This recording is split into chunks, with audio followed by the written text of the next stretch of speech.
Dan, welcome to our Mayor's Monday segment. I hear you haven't done one of these. No, this is my before. first time. It's but we're glad to be down here in Weston today. Just a kind of a short drive away from the home base in Wausau. But as I was driving down here and just driving down Schofield Avenue, there was a lot of things that I said, oh my gosh, I didn't know we had this, here in this area. And that's, one of your challenges as village administrator is finding those quality of life projects or those mini developments to come in to attract people to the area. Absolutely. I mean, I think sometimes people forget that Weston is the second largest community in Marathon County. If you look at the major communities north of Highway 29, we are in the top 5. So there's a lot that is going on here for a community of 15,000 people. We're just not completely the sleepy suburbs from downtown Wausau. And we have a number of quality of life projects that have materialized here in the community over the last few months and more that are coming. We were very excited about the Patron Mexican restaurant that just opened up, as well as the Jig Supper Club here in the last few months. Both have been great additions to the community, and we're looking forward to seeing Condor Coffee open up here in the next few months over by Target. We're looking forward to Tine and Cellar, which is a new restaurant that's going to be in the Weston Marketplace, as well as some other projects that I know that are in the works, but I'm not in the position to talk about quite yet. Yeah, and that's of course one of your big jobs as village administrator. You've got to pitch this town to these people that have these ideas for this restaurant or this coffee house or supper club. What do you find about Weston attracts these business owners to the area? The things that I think that are Weston's strengths is that we are a growing community. We tend to be a younger community. At the last census, the average age of an adult in the village of Weston was approximately 38. So we tend to be younger. We tend to be slightly more educated than state average, and we tend to also have we tend to be slightly more affluent than state and county averages, which means that there's hopefully a few more younger folks with a few extra dollars in their pocket that want to go out and spend some money and enjoy things, here in their community as well as the entire metro area. But it's not just about restaurants and quality of life projects. Obviously, we've got a fantastic industrial park on the east side of our community that has grown and has continued to grow since it was first platted in 1998. It's got some of the best and brightest leaders of our community in terms of manufacturing and fabrication and industrial design, developing products that put this region on the map. And I think that there's a lot that Weston has to offer with that mix of manufacturing and industry, as well as quality of life and commercial projects that are happening here in the community. And of course, we have fantastic neighborhoods, a great school district. These are all things that I would say that contribute to Weston having a lot going for itself.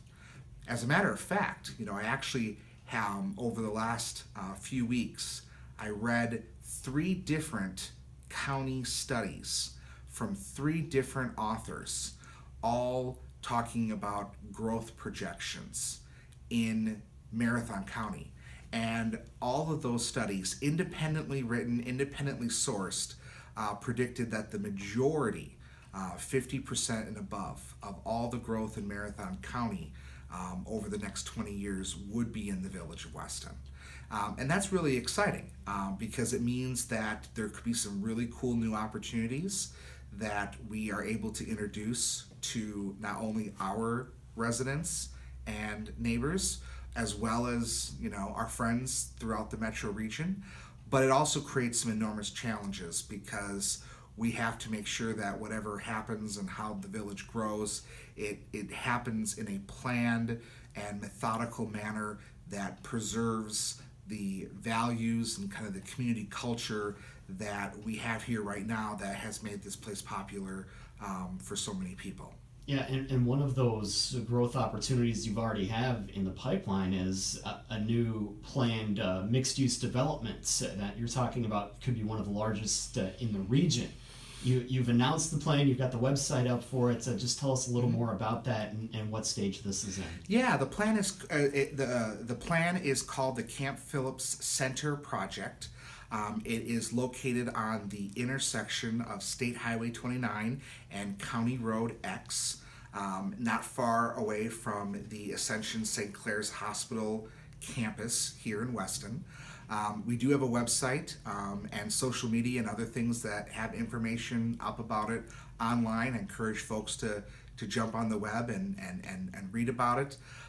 But this project is planned to be approximately 140 acres.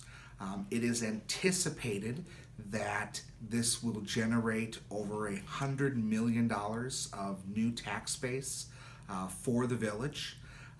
It is also expected that the development will spur about $100 million of ancillary economic tax base growth in areas surrounding the project but are not inside the project itself.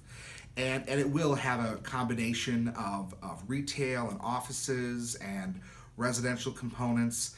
There's going to be walking paths and environmental corridors through the area. So it's going to be a really neat project that's going to mix a lot of modern amenities with the best of outdoors and nature, with some great visibility and access right there on the interchange. So, and again, I know you don't have the final say on this, but if you did have the final say, what would you like to see in this development? Do you want to see more restaurants? Do you want to see maybe some boutique type shopping or insurance offices, mix of any of those? What would you like? Well, I believe in free market capitalism. I know most of my board members do too. I also believe in the importance of the marketplace. So rather than focusing on what kind of things we want to see, we really work with the developer to make sure that the developments that are happening have a good business plan, that they're adding something to the region that's not currently here. We try to focus on the tax base because the tax base is what supports the services and the infrastructure that the community needs to go out and do its business, every day, year after year. So, do we have a list of things that we want?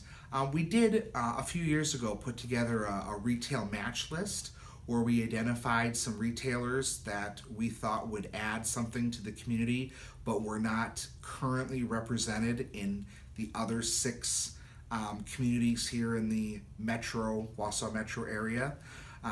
We have done a retail gap analysis of spending patterns in our retail trade area, looking at what sectors of the economy we are experiencing what's referred to as leakage, which is local folks leaving our community and spending their dollars in a particular market segment elsewhere.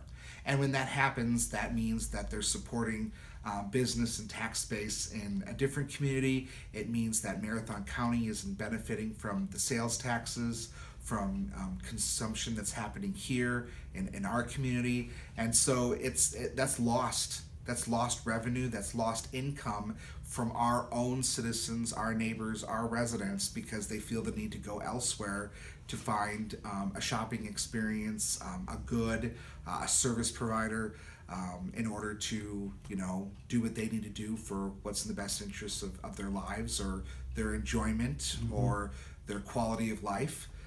So by matching these opportunities to the data, and we provide this data to the developers, we provide this data to the folks that we work with, and we try to have conversations with them. But we don't have hard and fast, where, oh, we won't accept this, we won't accept that. That's not only inappropriate, but probably illegal. Businesses have the right to come into our community, subjected to the rules of our zoning code. But I think the data really supports that that there is leakage that's happening here in our community. That there are folks that will pick up and they will leave on the weekend and they will go to Eau Claire, they will go to Appleton, they will go to Green Bay, or heck, even down the way to Stevens Point, looking for entertainment, shopping, and other commercial experiences that they can't find exactly here in the metro area, here in Marathon County. And that's what we're really trying to prioritize, is we're trying to add diversity and new experiences that will bring some of those spending dollars back into this area. So when you're talking about this Camp Phillips project, how far along in the process are you right now? I mean, could we see dirt moving on there later this year, or is it going to be 2019? Yeah, so I get that question a lot. How far along are you on the project? It's so funny. If you look at the history of this project, this goes back to well before the Great Recession. There was a developer who had a large box retailer, a large box hardware store, and a few other junior boxes that had a plan, and then the economy kind of went sour and that plan kind of evaporated and didn't go anywhere. Over the course of the recessionary years, we knew that at some point, or I say we hoped, we were confident, we were positive, we hoped that the economy was going to get better, and we wanted to be ready to go when when the energy and the momentum in the economy picked up again. So we spent a lot of time doing the studies, doing the gap analysis, doing the leakage analysis, putting the data together, sharing that data with people in the development community, finding developers who have the financial and the experience to put a project of this size together. We found that with Ford Development Group out of Madison, and we're really excited about the partnership that we've built with them over the last couple of years. And now we're in a stage of permitting with folks at the DOT and the DNR, and we're hoping, best case scenario, we'd like to start breaking ground this year. End late 2018, and construction would probably continue through 2019, with stores opening in 2020. But of course, this is all subject to permits and other things, and there's a lot of work to do. When you're talking about a 140-acre project, when you're talking about millions and millions of dollars of public infrastructure, which is supported by tens and tens of millions of dollars of new tax base, it's not something that happens quick. It doesn't happen overnight. And while I am surrounded by some enormously talented and educated and capable professionals here in this office, sometimes there's some days when we wish there was more of us, because Weston continues to attract a lot of interest from folks looking for new opportunities for business, for manufacturing, for industry, and all of those projects we have to move along and stay on top of. Last year we processed nearly 1,000 building permits, translated into about $30 million of economic activity, increased tax base for the community. And so all those projects are equally important. It's not just one premier project. And so it takes time to work through these things. And so we're hopeful at the end of this year. Well, we'll look forward to that, and hopefully we'll see some good news coming out of here later this year. Anything else that you'd like to add before we let you go today? Well, one of the things that I don't know how many folks are aware of is that the Camp Phillips Center project is just one project along the Weston Avenue corridor inside TIF District Number 1 that we're looking at. TIF District number 1 is our largest and first TIF district that the village had. It's been enormously successful. Lots of new business growth. That's the hospital, the clinics that are located here in Weston, the industrial park. All of that was financed and made possible through TIF District number 1. But we still have thousands of acres in between Weston Avenue and State Highway 29 with great interchange access, lots of visibility, and that's undeveloped.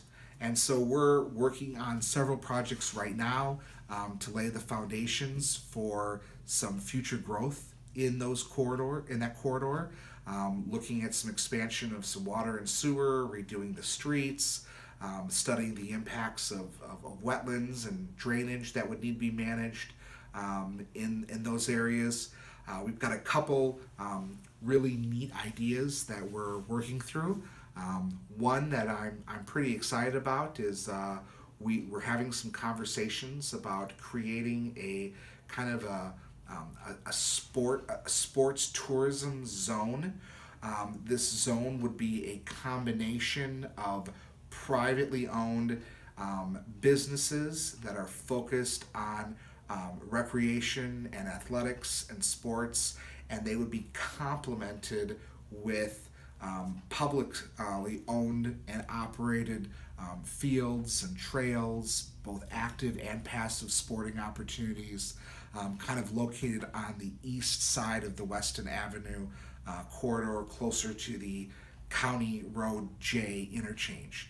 And I think that since we're a younger community that's really focused on families and kids, and we like to get out and do things and enjoy our activities and hobbies and sports, I think this area could become a really interesting corner of the community that could have a lot of vibrancy in the near future.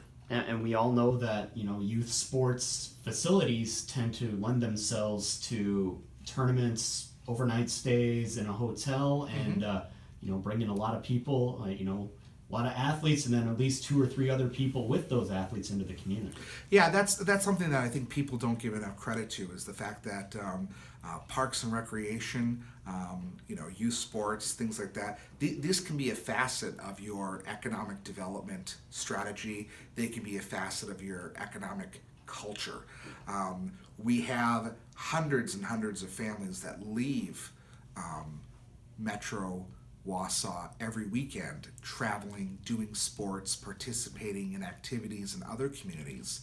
And if we can shift that paradigm and build facilities, quality facilities that we love and enjoy Monday through Thursday, but Friday through Sunday, friends, neighbors, competitors from throughout the state, from throughout the Midwest, come and want to spend their time here in central Wisconsin, that only adds to more dollars being kept in our community because our residents are not leaving, and it's bringing in visitors and other tourists, grandparents, other folks that may not have Wausau on their radar screen but want to be here in this metro area because of an activity or something that their kids are involved in. And geography is a powerful economic ingredient to success. Geography is something that no one can ever take away from you, and we always talk about how centrally located the metro region is. Kind of halfway between north and south, halfway kind of between east and west. It's a great spot to locate facilities that can draw people from all over the metro area, or all over the state and even the Midwest. Well, Dan, we appreciate the time here for Mayor's Monday. We'll definitely be in touch, and we'll be following these projects along. All the best. Thank you very much. I appreciate your time. All right.